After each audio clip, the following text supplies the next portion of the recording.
가시기 전에 영상이 마음에 드셨다면 좋아요, 구독 눌러주세요. So help me God. So help me God.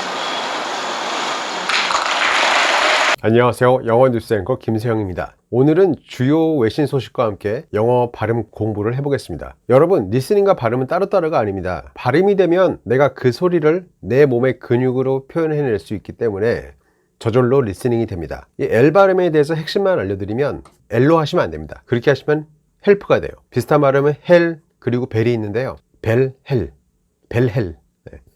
이게 아니라 정확한 발음은 에어 하면서 뭔가 헛구역질을 할 것처럼 발음하셔야 돼요. 에어얼이 아니라 그냥 에어. L이 아니라 에어. 에어. 이렇게. 에어. 에어. 이렇게. 네. 그래서 bell, help, hell 이렇게 됩니다. 다시 한번. 벨, 헬, 헬프가 아니라 bell, help, help. 네. L이 아니라 에어. 이렇게 이렇게. 네. 그래서 이 뉴스에 조금 부연하면 이번 인증 과정에서 청문회에서 가장 크게 이슈가 됐던 게 저는 개인적으로 이 오리지널리즘이 아닌가 합니다. 네, 오리지널리스트가 아니고 천천히 오리지널리스트. 네, 아시죠? 오렌지가 아니고 오렌지 이런 것처럼. 물론 농담입니다. 대법관 후보로서 베럿이 오리지널리스트라는 점에 대해서 우려를 특히 민주당 쪽에서 강하게 제기했는데, 이게 뭐냐면 쉽게 말해서 헌법을 있는 그대로 보고 읽자는 주의입니다. 오리지널리스트의 반대가 리빙 컨스티튜셔널리스트인데요. 진보적인 대법관들이 여기에 해당됩니다. 그렇다면 이 오리지널리스트가 뭐가 문제냐? 그 남북전쟁, 링컨 대통령 아저씨가 계셨던 시절에 로저 텐이라는 대법관이 계셨습니다. 구글에서는 톤이라고 나오는데 발음은 테니가 맞고요. 이분 때문에 남북전쟁이 났다고 하는데 이분이 바로 이 오리지널리스트였습니다. 이분께서 개인적으로 노예제도에 굉장히 혐오를 갖고 있었다고 하네요. 그런데 오리지널리스트이기 때문에 오리지널리스트는 헌법 원문을 그대로 읽자는 주의라서 대법관으로서는 노예제도의 옹호론자였습니다. 대법관은 법을 해석할 뿐이기 때문이죠.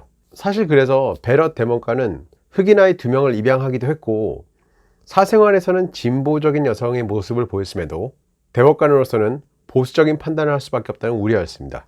그럼에도 불구하고 진보든 보수든 여성 평론가들은 베럿 대법관의 임명을 여성의 지위 상승을 나타내는 사건으로 축하했는데요.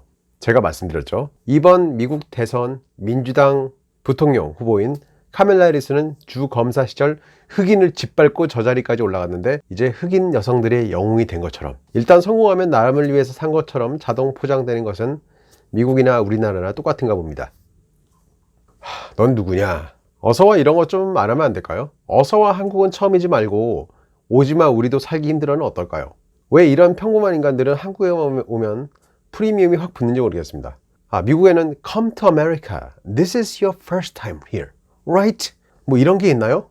뭐 무슨 빚졌나요? 왜 이렇게 저자세죠? 관광으로 먹고 살려면 관광 산업을 선진화시켜야지. 현장은 완전히 노하다면서. 관광 통역하시는 분들 풀타임으로 풀 가동 뛰어도 한 달에 150만 원 벌까 말까였던 걸로 제가 몇 년 전에 알고 있었는데 아마 지금 더 힘들겠죠. 그래서 이 관광 통역하시는 분들이 남대문 시장 같은 데 가서 편법으로 돈을 벌거든요. 그렇다고 해서 이상한 방법은 아니고, 제가 나중에 기회 되면 말씀드릴게요. 그냥 현장에서 상인들한테 딜을 치는 게 있어요. 외국인 데리고 와서. 스티브 뉴스가 또 떴죠. 이 사람에 대해서 언급은 점점 앞으로 줄이려고 하는데요. 다만 인스타그램 내용을 보면 당시에 내렸던 결정은 개인적으로 내린 것이고 도덕적이 아닌 법적으로는 전혀 문제가 없다고 했는데, God, help me. Help me. Help you. 미치겠습니다. 잠시 출국을 허가해준 병무청, 즉 국가와의 약속을 어긴 전대미문의 사건이라 형평성을 논할 수 없는 케이스라고 유튜버 아는 변호사님 인용해서 말씀드렸죠. 스티브 씨는 아직도 괘씸죄가 내린 것으로 단순하게만 보고 있는데, 제가 알기로는 우리나라 법제는 전 세계에서 선진국 수준이고 오래전부터 민법은 세계에서 거의 최고 수준으로 인정받고 있습니다. 제가 말씀드렸죠. 연예인이 아닌지 공인이 아닌지는 그 당사자, 당신이 정하는 게 아니라고. 그건 굉장히 무책임한 발상입니다. 현재 활동을 안 하더라도 찬란한 과거가 있었기 때문에 어쩔 수 없이 따르는 장단점이 있습니다. 그럼 뭐 개나 소나 방법 안 가리고 수단 유명해지고 나서 필요에 따라서 선택적으로 공인이 됐다가 개인이 되면 되겠네요. 이 되게 무책임하다고 할 때 쓰이는 이 단어 irresponsible 이 단어 있잖아요. 여기서도 L 발음이 나오죠. 끝에 이렇게 다 한꺼번에 다 하면 안 되는데, 아무튼 간략하게 말씀드리면 끝받침이 L인 경우에는 소리가 어떻게 날까요?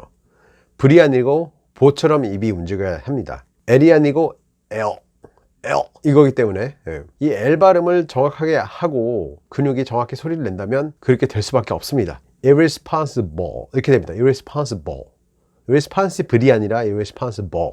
이 외국인 혐오주의는 한국처럼 민족주의가 오래전에 사라진 나라에서는 도저히 불가능하다. 아무리 해도 외국인 혐오가 될 수 없다. 인종차별은 성립할 수 없다고 말할 때 impossible도 똑같습니다. 이렇게 소리가 나야지 정확하게 발음하시는 겁니다. 불이 아니라 impossible이 아니라 impossible 이렇게. 그리고 그것과 관련해서 마침 이런 뉴스가 떴더라고요. Nearly 200 dogs rescued from South Korea's dog meat trade arrive in US in need of new homes. 한국의 개를 파고 사는 시장에서 구조된 200마리에 다다르는 개가 새 집에 대한 필요를 가지고 미국에 도착했다. 한 개인으로서는 저는 응원합니다. 저는 강아지를 매우 사랑하고 보신탕을 먹지 않으니까요. 그런데 한국에 대한 인종차별, 한국인에 대한 인종차별, 특히 한국인이 스스로 자발적으로 나서서 한국인에 대한 편견을 조장하고 다른 문화, 특히 서양 문화에 대해서 자세를 낮추고 스스로를 미개하고 열등하다고 생각하는 것에 대해서는 반대합니다. 한국인에게 보신탕 갖고 얘기하는 건 마치 미국인들의 인종차별하는 노예 주인 아니면 마약 파는 갱이라고 가정하고 미국인에게 말하는 것과 같거든요. Asking if Koreans eat dogs is like asking if Americans are either slave-owning redneck or drug-selling gangster. 이 말을 들으면 아마 알아들을 것 같습니다. 종교적으로 신성한 소를 잡아먹는다고 힌두교인들이 미국 가서 시위하고 그러진 않잖아요. 왜 한국에서는 소를 훨씬 더 많이 먹는데 소의 권리에 대해서는 가만히들 계시는 거죠?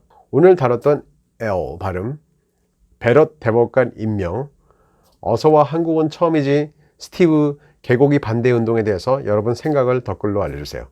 시청해주셔서 감사드립니다. 가시기 전에 영상이 마음에 드셨다면 좋아요, 구독 눌러주세요.